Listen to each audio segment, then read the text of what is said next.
Welcome to Between the Sheets, the podcast where we're going to cover a variety of topics related to sexual health and wellness. I'm Dr. Stephanie Zwonitzer, your host.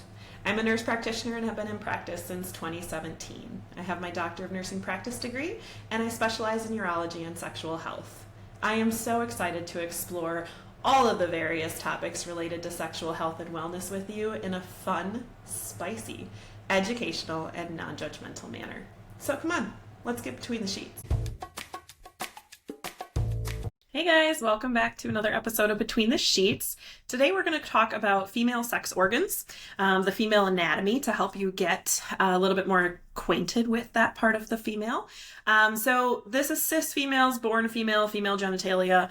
Most of it will also transfer for trans females, except for some of the glands and stuff that don't necessarily transfer in that surgery.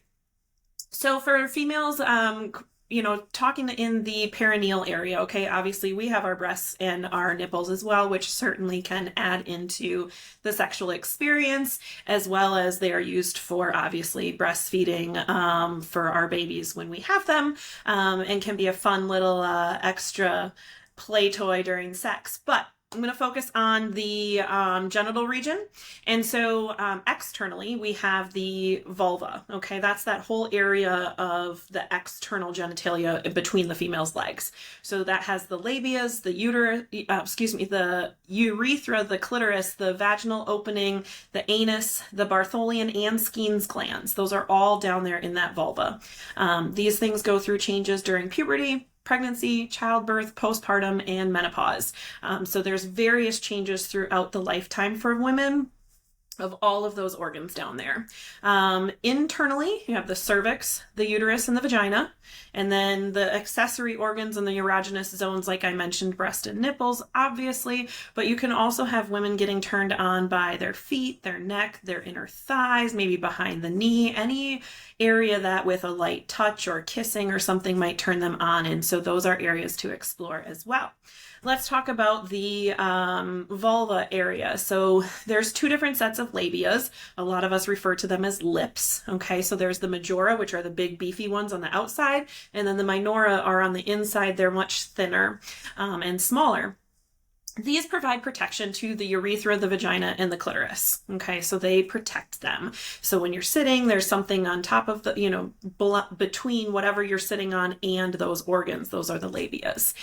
These do swell during arousal. They become larger during puberty. They also become larger during pregnancy and during childbirth. Usually they go back down after those. Some women do end up having larger labia after kids.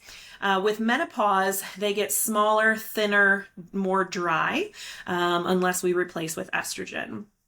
They can get longer with age, and sometimes there's like a thickness to the tissue, almost more of like a leathery kind of feeling than the softness when you're younger. And you can have changes in your labia also with fat loss or gain, so they can get bigger or smaller with fat. There's various thicknesses, there's various shapes, there's various colors, and that's all based on genetics. So whatever you have is what you have. You certainly can do plastic surgery if you want to. But what you're born with is what you have. And there's nothing wrong with it. If yours is bigger than your friends or smaller or thicker or something different than somebody else's that you've seen, it doesn't mean yours is wrong. It's just how you are.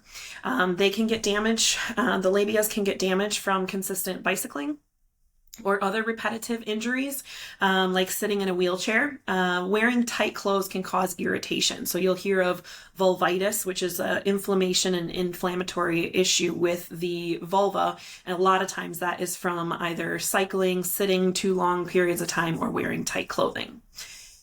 Inside those labias, you have the clitoris. It is the most sensitive sex organ for the female. There is an internal part of the clitoris and an external part. The external part is covered by what's called a hood, which very similar to men's penises. When they are uncircumcised, they have the foreskin. That's very similar to the clitoris hood. The internal part of the clitoris is very large, and so stimulating just the external part of it is not always good enough. Sometimes you can stimulate the internal side as well. The clitoris is made of erectile tissue and has over 8,000 nerve endings in the glands of the clitoris alone. So the glands is under the hood. There's 8,000 nerves and nerve endings. So no wonder it's the most sensitive organ for female sex.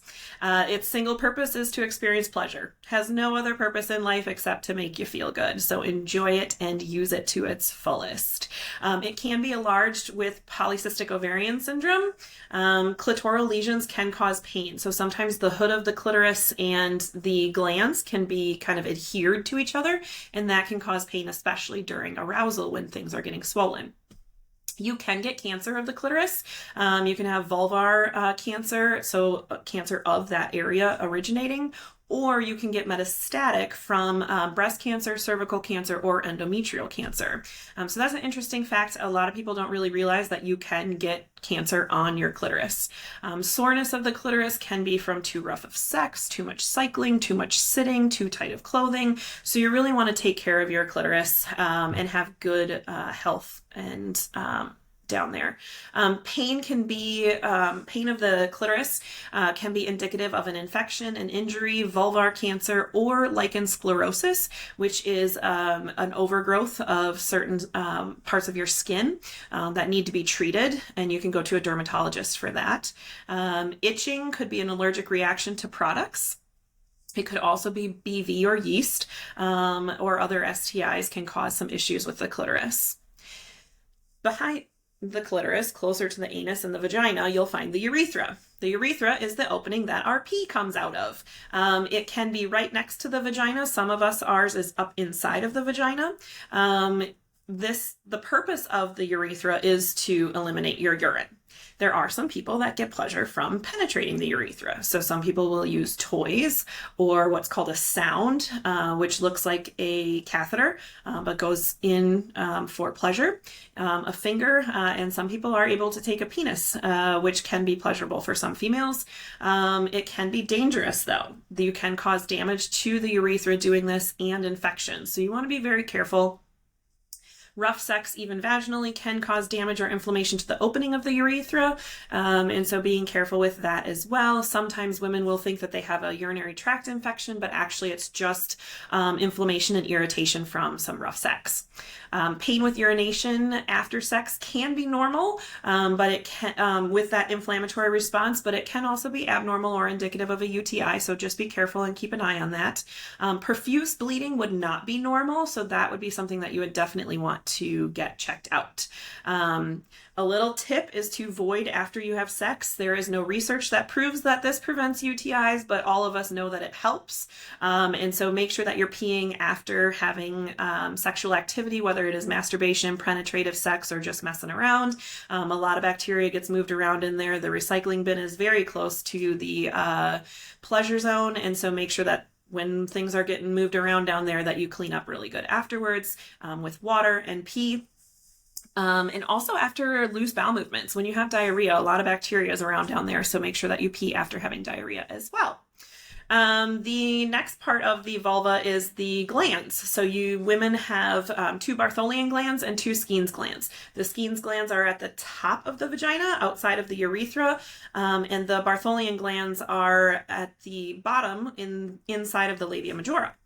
The Bartholian glands are pea-sized glands, and they help lubricate for sex. The Skene's glands are 2 small ducts, and they also help with vaginal lubrication. Both can get clogged or blocked and cause painful cysts. If that happens, you want to do warm sitz baths or warm compressions, and possibly if they're really significant and causing a lot of pain, you might need to do an incision and drainage that your physician or nurse practitioner could do for you. You can get infected in these areas, and not just a simple cyst, but an actually infected cyst, and that's when you would need antibiotics. So you'd also want to see your provider for that. The next part of the vulva is the vagina. It is a muscular tube that extends from the cervix to the vulva. It is what's also known as the birth canal, because that's what the baby's transporting from the uterus to the external world. The vagina elongates with arousal to allow penis insertion. It can go from 2 to 4 inches normally. and when aroused will elongate to 4 to 8 inches. So that's why women can take a decent sized penis, but also why men don't need to worry so much about their size, because it's only getting so big in there. So no worries if you're on the shorter penis length size, it's still going to fit in there nicely. There's 3 layers to the vagina: the mucosa, the muscle, and the adventitia, which is the connective tissue. So all of those work together to provide stability in the pelvic floor of the birth canal and the pleasure zone for sex. The cervix is at the top of the vagina and the bottom of the uterus. It is a passageway that connects the uterus and the vagina, which plays a role in menstruation. So when the uterus is shedding the lining, it comes out through the cervix and then through the vagina. It plays a role in fertility. It allows the semen to get up into the uterus so that the sperm can meet up with the ova, the egg, and make a baby. It also plays a role in pregnancy and childbirth. When women go and get their pap smear, this is what they're smearing, okay? So they're doing their little brush and broom on the cervix to look for human papillomavirus, the HPV, and also other STIs. The uterus is a hollow pear-shaped organ, and its function is for carrying a baby, nurturing the ovum. It has obviously the menstruation, so it has the shedding of the lining when you're not getting pregnant, and then it also allows the baby to be in there when you are pregnant. And then during labor and delivery, it contracts and helps push the baby out. So it's a very important organ for women.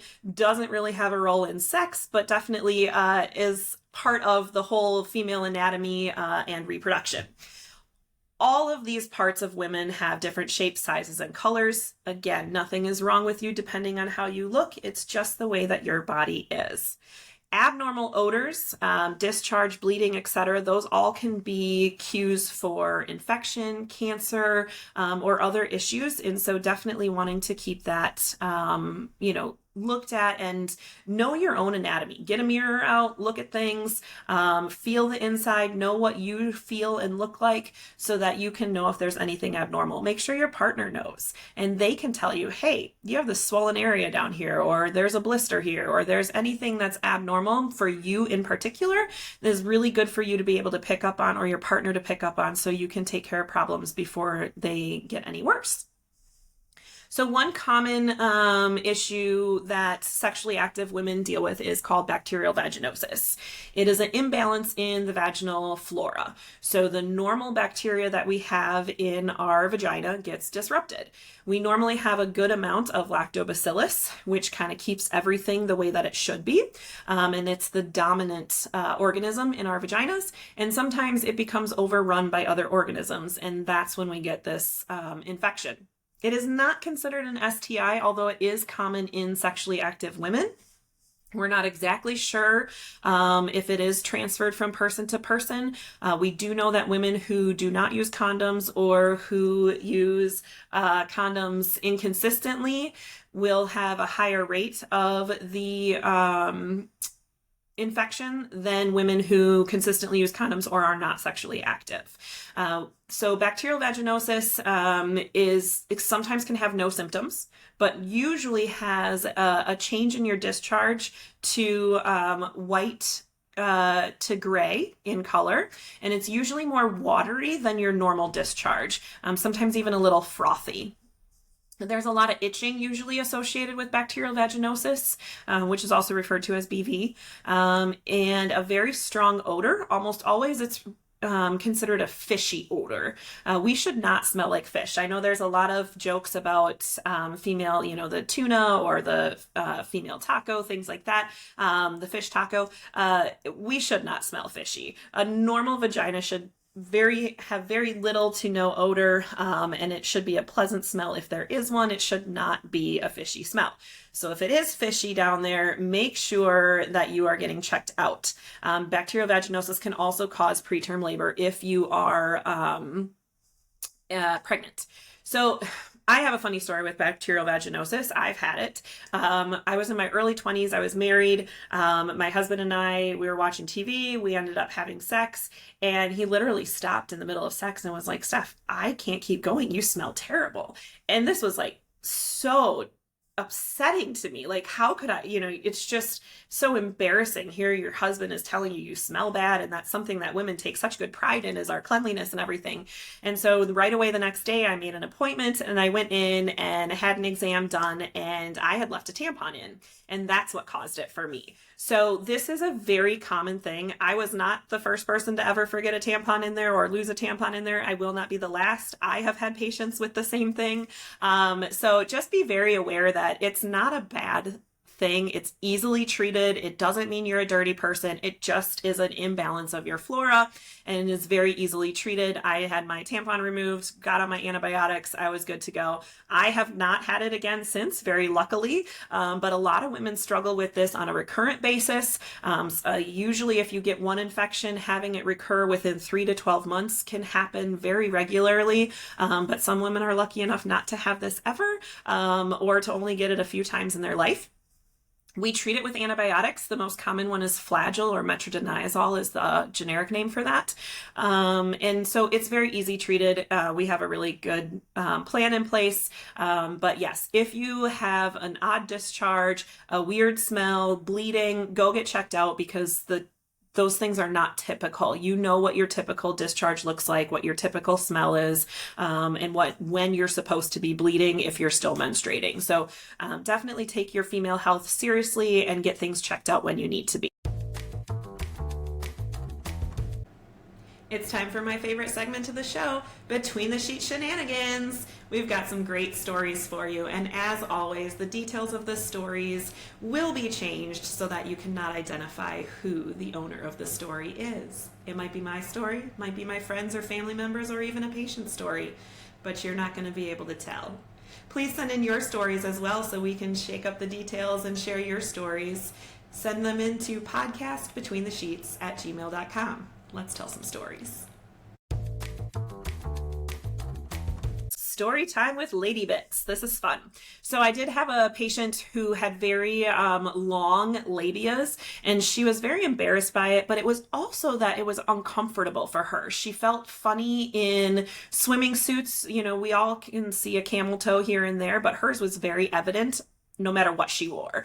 So that was frustrating for her, but it was also uncomfortable when she would go bicycling, when she would sit for longer periods of time, because there was just this extra tissue there. So she actually had plastic surgery and had that taken care of, and she's been very happy since.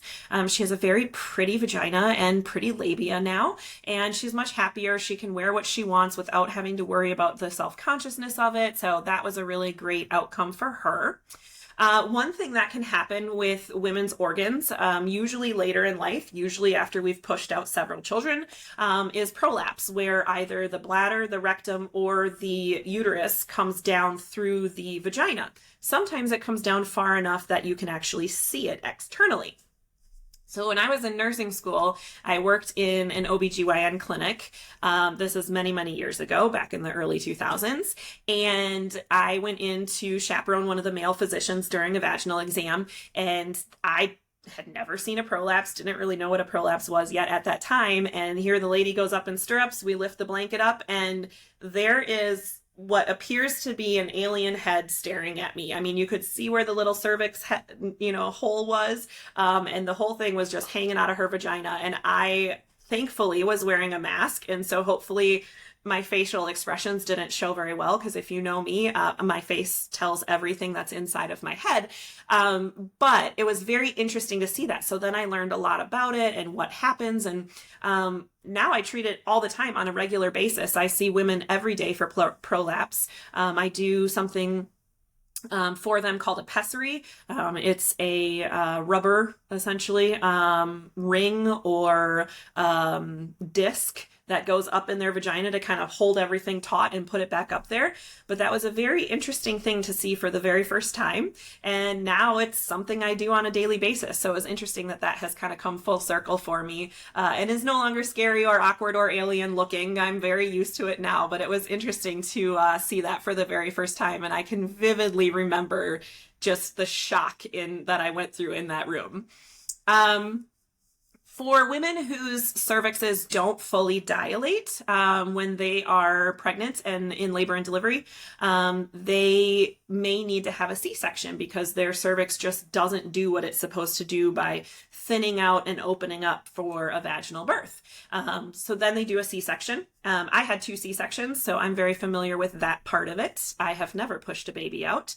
And mine was, the first one was when I had my daughter, was because I did not dilate. And so a lot of women will go through this feeling of, I'm not a woman, my body didn't do what it was supposed to do, all of these feelings, and it does not make you less of a woman. Some of our bodies just don't do all the things that they're supposed to do when they're supposed to do it. And that is our whole bodies, not just our cervixes, but also our cervixes. And so that can happen during childbirth, and it can be a pretty traumatic experience for a woman. So support her during those times if you can. But just to encourage all of you, I am still a mom. I'm a great mom. And it had nothing to do with how I pushed the baby out or they surgically took the baby out. They're still my babies. And it doesn't make you any less of a woman to not have your cervix dilate appropriately. My last story for you today is that I had a friend who was very self-conscious for absolutely no reason. She has a very pretty vulva area, and she was so self-conscious she would never let her partner give her oral sex. And so we kind of talked through things and said, this is really, it's a pleasure for you that you're not letting yourself experience, but it's also really nice for your partners to give that gift to you. That is something that partners really enjoy, both women giving oral sex and men giving oral sex. It can be a very bonding experience. And so we were able to kind of talk through it, and she did try a couple of times, and finally she got to the point where she very much enjoyed oral sex and she did not have to feel that self-consciousness anymore. And her partner was very good at encouraging her and telling how beautiful she was, and she tasted good and smelled good and all of the things that go with that, so that she could relax into it and enjoy the oral sex. So that was really great. So just get over your self-consciousness and enjoy the pleasure down there. Thank you for listening and spending time with me today. You can catch new episodes of Between the Sheets every Wednesday, because what better way to add some spice to your life than to have a new podcast on Hump Day? We will continue to explore common, uncommon, and taboo topics related to sexual health and wellness. Please send any comments, questions, or stories to podcastbetweenthesheets@gmail.com. That's all one word, podcastbetweenthesheets@gmail.com. Have a great day. And remember how important it is to discuss these topics with your friends, your family, and of course your partners. In fact, you can follow, and share this podcast so they can see it too. See you next time for more sexual health topics between the sheets.